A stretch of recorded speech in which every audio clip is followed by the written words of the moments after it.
Hello, my name is Emma McHouston, and I will be discussing the ethical use of information for IEP students. So, I first wanted to just do a brief definition of what ethics and education are. Ethics, according to Webster's dictionary, is a set of moral principles or a theory or system of moral values. And education, according to the Webster's dictionary, is defined as providing schooling for or to provide information for. So, when you combine ethics and education, you kind of come up with this definition of a guide of principles in order to provide a safe environment in which to teach. According to the National Education Association, we see that the educator recognizes the magnitude of the responsibility inherent in the teaching process.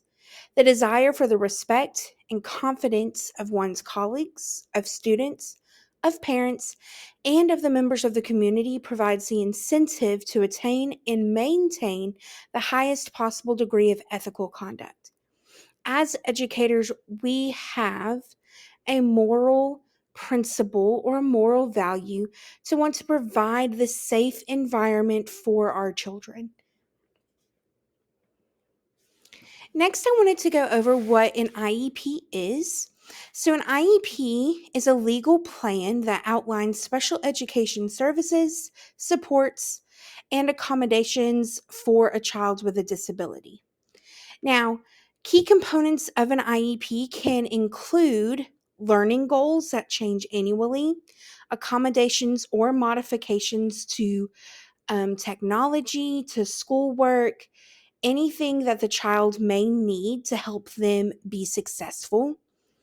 Related services such as speech therapy, occupational therapy, those types of things that are outside of just specifically academics.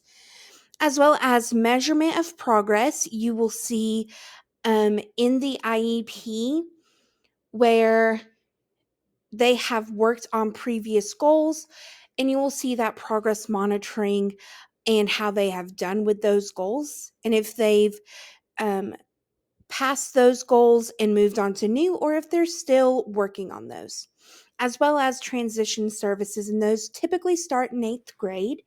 And that is when the child will then be able to attend their own IEP meetings and speak up for themselves. Not that they can't before. However, typically it started in eighth grade in the state of Georgia.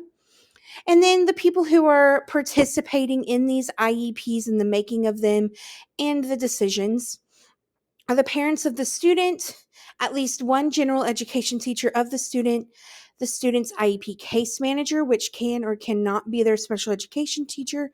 And if it is not, then a special education teacher of the student, an administrator at the school, or an LEA, which is a designee in the special education department, and any other related service providers, such as OT, speech, anything to do with that.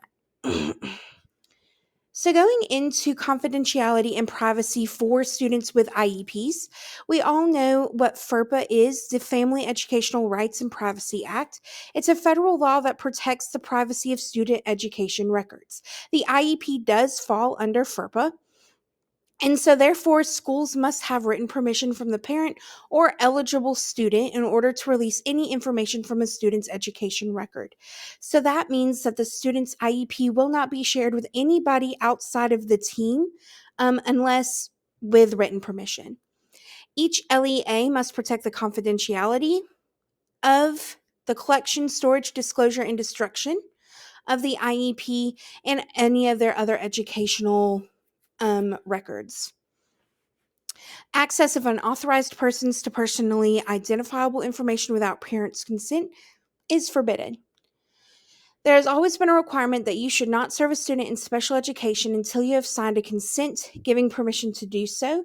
Students are not allowed to start services without parents' consent.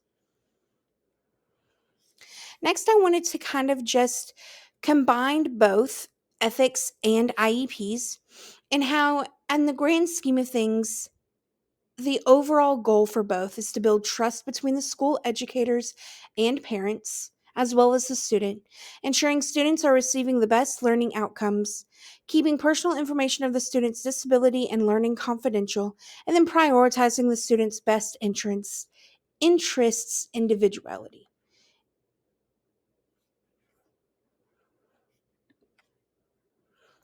Here's the list of references that I used throughout this presentation. Thank you.